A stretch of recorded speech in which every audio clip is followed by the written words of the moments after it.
and welcome to On Sprue Review. My name is Violet Sun, and today I'm going to be taking a look at Azrakh the Annihilator, a single limited edition miniature by Games Workshop for Warhammer 40,000. I've been a little in two minds about reviewing this kit. Firstly, it's a fantastic piece of sculpting. The studio's attention to detail and skill is really on full display on this miniature. However, it is locked behind a paywall. You have to subscribe to Warhammer Plus to be able to buy this. And the process of actually getting this miniature was possibly the worst customer service I've had from Games Workshop. The process is supposed to be that if you're a yearly subscriber, 1 month after you renew your subscription, you can just order this from the Games Workshop website. However, it took me about a week. After several phone calls to sales reps who weren't able to help, I was passed on to a member of the IT department called Samuel, who was able to sort things out for me.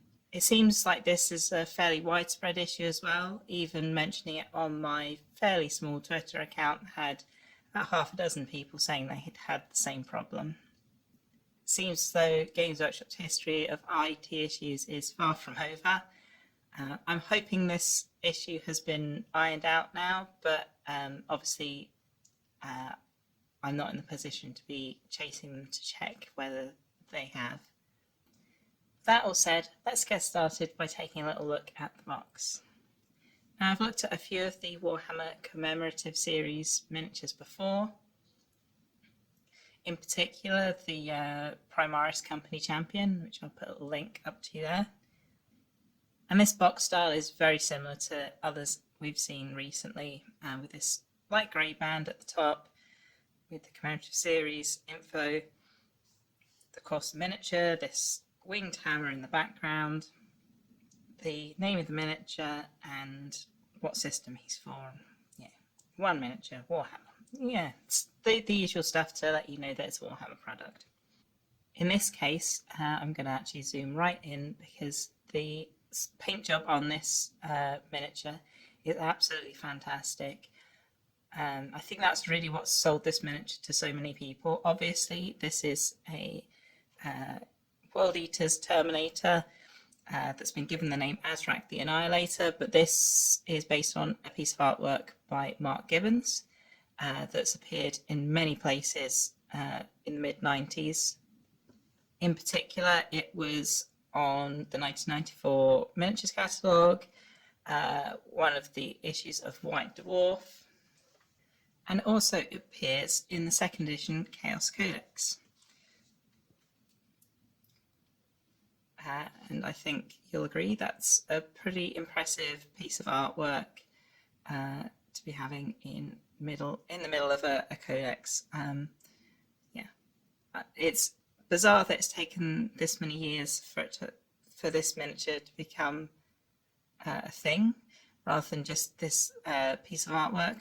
But they've been doing a few miniatures based on Mark Gibbons' artworks recently, so I'm not surprised that this is one that they picked out. And the back of the box has yet more images of the really nicely painted studio miniature. Again, it's a little bit odd that this has obviously had quite a lot of work done on it to make this box look really nice, because the only way you can get this miniature is through an online order, so you're not going to see this box until it's in your hand. But useful for collectors if you're someone who keeps boxed miniatures. This is quite a nice box to keep. Now we've had a look at the box, let's move on to the contents inside. Now, the first thing you'll be greeted with inside this box is one of these plastic trays. Not something I'm a fan of, but it's, I guess, there to protect the miniature and make the box a bit bigger. Of course, you get your sprue. As this is only a single character miniature, there's just one small sprue, 40mm base to put him on, and some instructions, which we're going to take a look at first. Front page has the usual set of warnings, although these instructions are in full colour, which is very nice to see the nice studio painted miniature on the front of these as well. And there's only a few steps of instructions. The model is quite simple with only 12 pieces plus his base. But it's nice to see a good full colour set of instructions to easily help you through building this model. And Azrakh even gets his own little bit of stats on the back. I haven't had a good look at the new Chaos Codex, but I'm guessing these are probably just a Terminator Chaos Lord's stats with a different name on them. Not a bad little set of instructions. I'm not surprised they didn't include painting information, because trying to teach someone how to paint this style of model on a booklet like this is probably impossible. But at least the instructions are nice and clear as to what you're doing with which parts. So let's get into the real meat of the review and take a look at the sprue. I'm going to kind of start with these two pieces, the front and back of the torso, that make up the vast majority of the model. There's some really nice detail on these, the nice little thin chains, all of the extra pointy ornamentation that you expect on a Chaos model, even some up on the backpack here. And this has the same sort of ragged fins that you see on the Abaddon model. Actually has very similar detailing in the backpack. You can see my review of Abaddon up there. The front of the torso is likewise absolutely packed with detail. You've got this great big corn symbol on his belt buckle with very fine rivets on it. Obviously all of this is trying to emulate a much larger piece of artwork, I would imagine painted at quite a few times the scale of this miniature. So it's impressive that, you know, so much of that detail is being able to be replicated at this scale. And there's not, I'm just sort of trying to look to see if there's any stretching of the detail kind of around the corners, as can happen, but no, this looks really nice and crisp all the way around, and lots of nice little details like the little greeblies on the top of the Terminator hood here. Kind of moving down the body, the shins are yet another point where there's just so much detail. This great big scully mouth with 8-pointed cow star. Yeah, lots and lots of detail. There's possibly a little bit more stretching. You can kind of see here what I mean. Sometimes if you've got like a sharp detail on the edge, it just sort of isn't quite as sharp as the one on the front, but I think that's pretty reasonable. I mean, that's going to be around on the exposed side, unfortunately, on this leg. But sometimes you can just come in with a knife and just sharpen that detail and trim off the little bit of excess there. It's due to the draft angle. Obviously, you can't have an undercut on a plastic mold, because when the steel mold comes up, it would just tear the piece off. But other than that, that's looking quite nice. And they've even followed some of the oddities, like this model has frag grenades in the artwork, so they've given him frag grenades here, even though that's not really a thing that Terminators have ever really used. And moving even further down, huge, great big Terminator armoured feet with these kind of what almost look like the suggestion of claws added in extra relief detail. And even more rivets. Absolutely, this model's absolutely covered in rivets. Another really impressive piece of sculpting and mold making of the shoulder pads. Managing to get all of these rivets and all of this embossed detail onto these single pieces. Yeah, really gorgeous detail, and just absolutely packed in. I can see this model becoming a bit of a favourite for people wanting to enter painting competitions like Golden Demon, just because there's so much detail to paint here. He has quite a weird, unique weapon. It's meant to be a storm bolter of sorts, I think, just because it's got 2 barrels and it's got what look like regular magazines of bullets rather than being some sort of twin plasma weapon or something. But it's very cool. Very reminiscent to Khan's plasma pistol, and it has this skull end cap looking up. And the other half of the gun is very, very similar looking, almost mirror detailed, I'd say. His other weapon is this enormous chain fist. I'm showing you the back side of it here. Another great big corn symbol, huge, great big spinning blade teeth.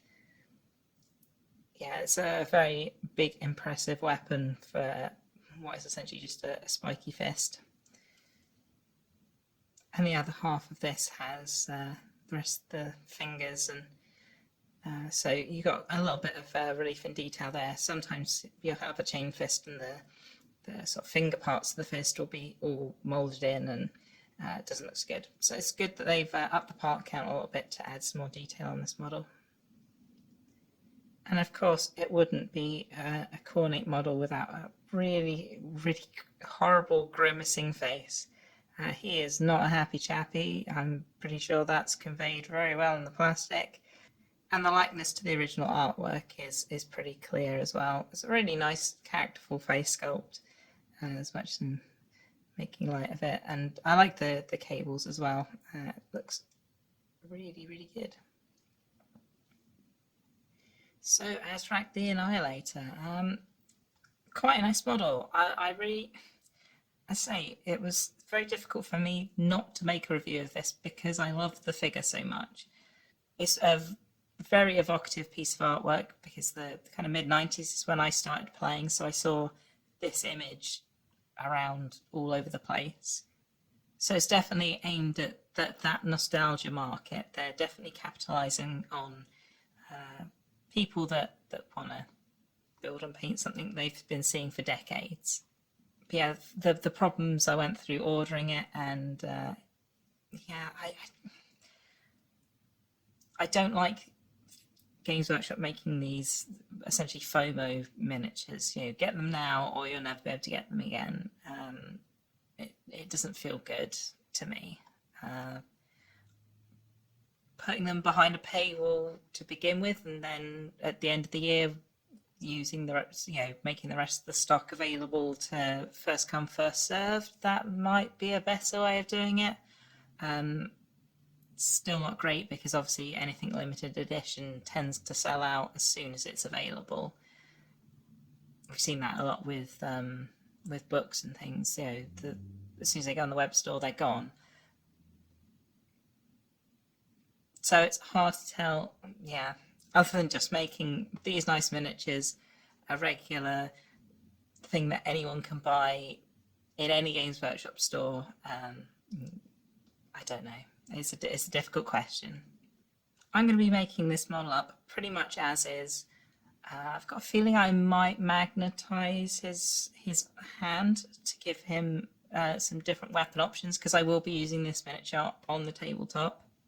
I'm planning on painting him up in kind of a second edition way with quite bright colours to go with a second edition Khorne army that I'm putting together. As that's something I do. I like playing old second edition. It's really silly, really fun. And being able to have a miniature that was essentially designed in that era as a new miniature is quite a unique thing to do. Is at sort of a weirdly anachronistic, but not anachronistic. If you've been lucky enough to be able to pick up Azrakh the Annihilator, I'd love to know what you're doing with him. Whether you're going to try and imitate the original Mark Gibbons paint scheme, or if you're going to do something brand new and different with him. I know there's going to be some brave souls that are going to be chopping this model up and doing all sorts of strange conversions with him. And I can see him being deployed into Horus Heresy armies as well. If you've enjoyed this review, if you could leave a like, that would be much appreciated. It really helps the channel. If you want to see more videos, there's plenty on my channel already. And obviously subscribing to the channel is the quickest way to find out when I put up new videos. Thank you very much for watching, and happy hobbying.